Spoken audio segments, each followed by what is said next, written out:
So I don't know if we've realized this or thought about this too much in our lives, but the human body is simply amazing. We're really kind of walking miracles.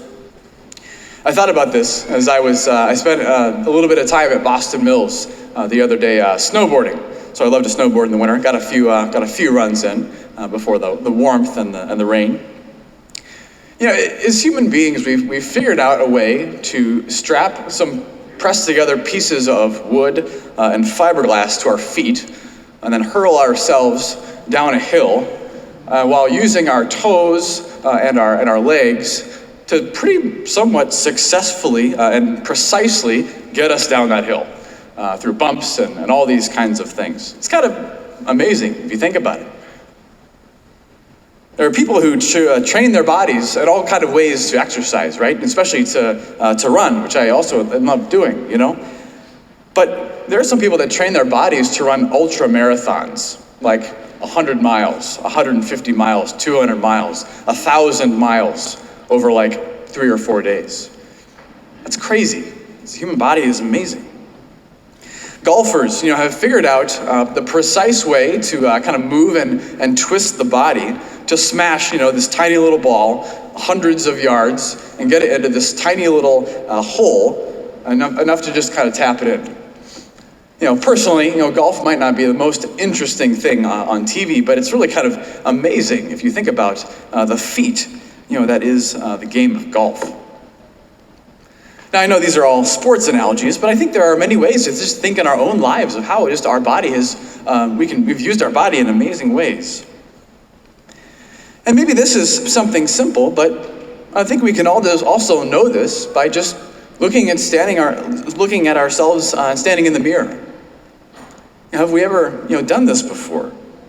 Have we ever really stepped back and just reveled in the glory of our bodies? We're absolutely beautiful creations. And especially through the glory of science that's been developed over the years, through physiology and neuroscience, genetics, we've come to know even more about the immensely complex inner beauty of the body, of who we are. Our bodies are amazing. They're beautiful. But I think not just for what they can do, but really for what they are.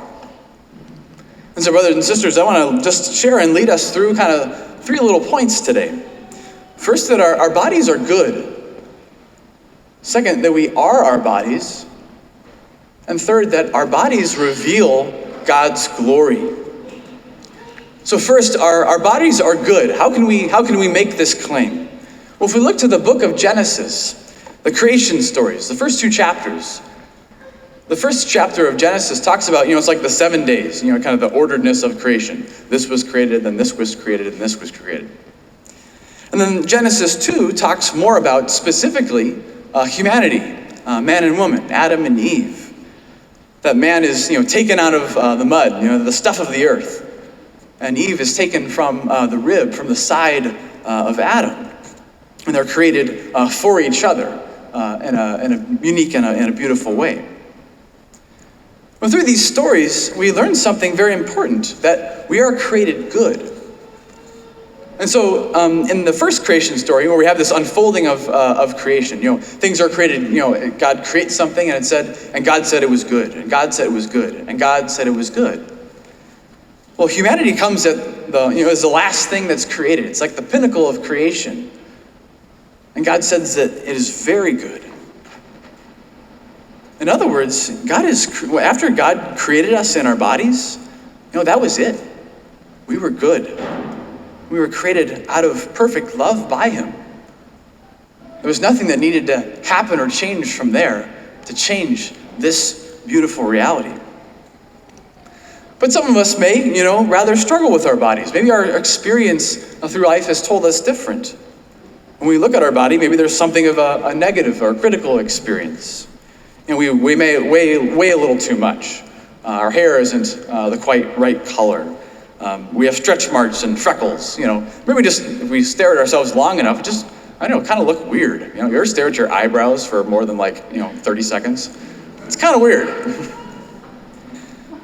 But truthfully, God didn't create us to be, uneasy or feel shameful of our bodies. If we have those reactions, it's because we live in a fallen world. We live in an imperfect state. But as we hear in the garden at the beginning, before the fall, it was not like that. At the end of Genesis 2, in the garden, after he created Adam and Eve, it says they were both naked, yet they felt no shame. So our bodies are good. Second, we are our bodies. So as Catholics, we believe that our soul is our body and our body is our soul. So this stuff matters. To highlight kind of the difference, maybe say someone hits us on the arm, right? Well, what is our reaction? How would we probably most likely respond to that? We wouldn't say like, "Ow, you hit the skin on my left arm." You would say, "No, ow, you hit me." We don't just have bodies as human beings, but we are bodies. Maybe we haven't thought about, the relationship between our body and our soul too much. But trust me, it's a question that really does matter, because how we think affects how we act. So how we think about our bodies is going to affect how we treat our bodies. Kind of putting these two things together, that we are created good and that we are our bodies, this comes together in the church's teaching that we are created in the image and likeness of God. Maybe we've heard that before, and maybe we haven't. But either way, what the heck does it mean? That we're created in the image and likeness of God. Well, as human beings, we have the ability to think and to question and to reason. We have an intellect and a will, not just a brain, but an intellect and a will. And there's no other animal on the planet that has the ability to do these things like we have the ability to do them. But what's also, significant, that means there's significance to our bodies. And why? Why so? Well, God himself, in Jesus, had a body. That's what we celebrate. That's what we recognize and remember at Christmas, the incarnation, God taking on flesh. In John's Gospel, it says the Word was made flesh, and we have seen his glory. And this kind of leads to the third kind of question or claim of the homily, is that our bodies aren't just good, and they don't just define us, but our bodies reveal God's glory. St. John Paul II taught many things throughout his time as Pope. But one of his great teachings was called the Theology of the Body. And in his teachings, little small talks he gave on Wednesdays, where the Pope normally comes out, says some few words and drives around in the Pope-mobile. He gave, over the first 5 years of his pontificate, he laid out these beautiful teachings, comprehensive teachings, reaching back into the scriptures, about asking the question, who are we, as human beings?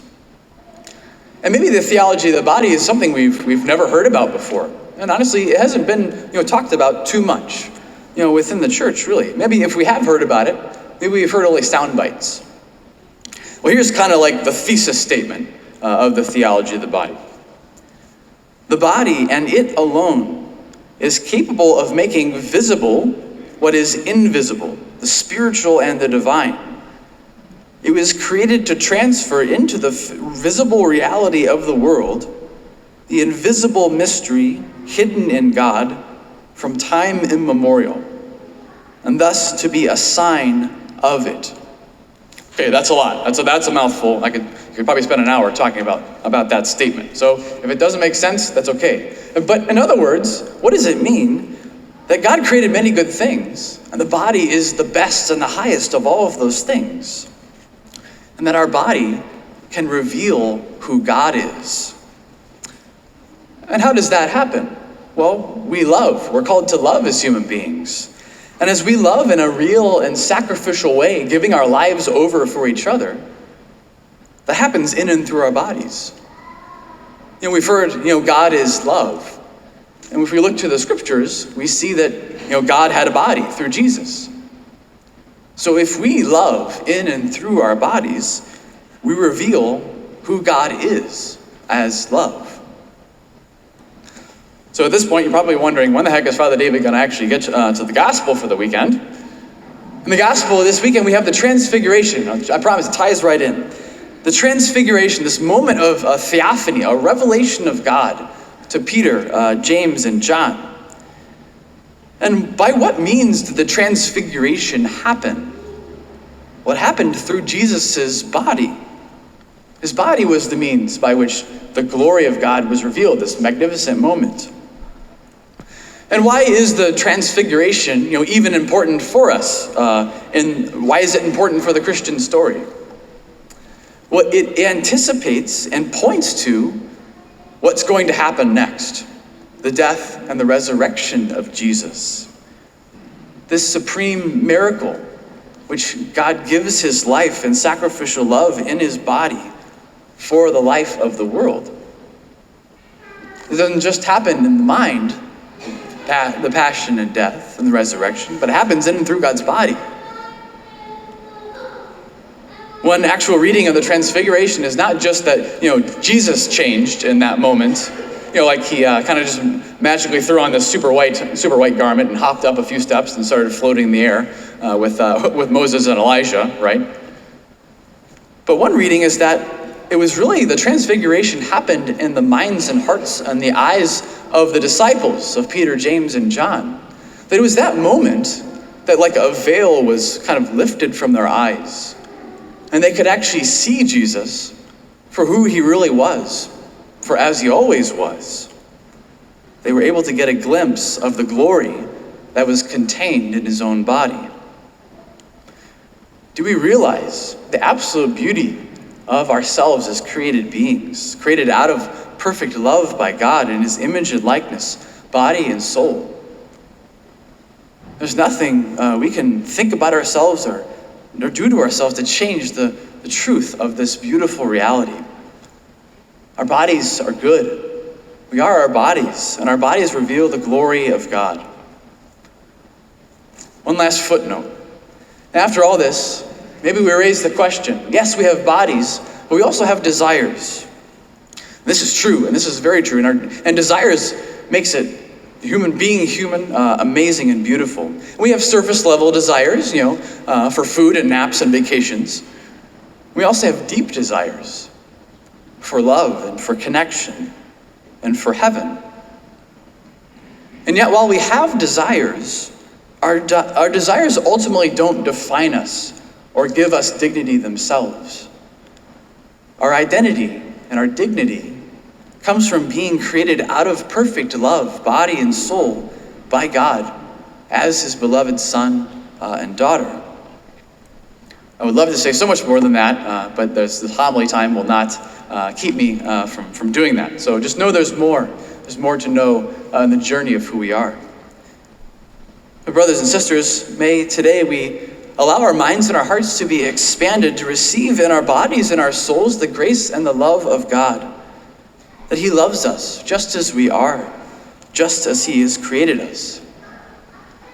And as we know, as we come today to this altar to receive Jesus, God walks with us each day by giving us his own body to receive in our own bodies, to walk the journeys of life, the times where we feel struggles, we feel maybe abandoned by others and by the world. Today, as we go from here, let us give great praise and glory to God in and through our bodies. And may we truly, through our bodies, love others in a real and radical way. So that through that love, God's presence can be known in the world, and we can come to see more fully his kingdom of heaven that exists amongst us.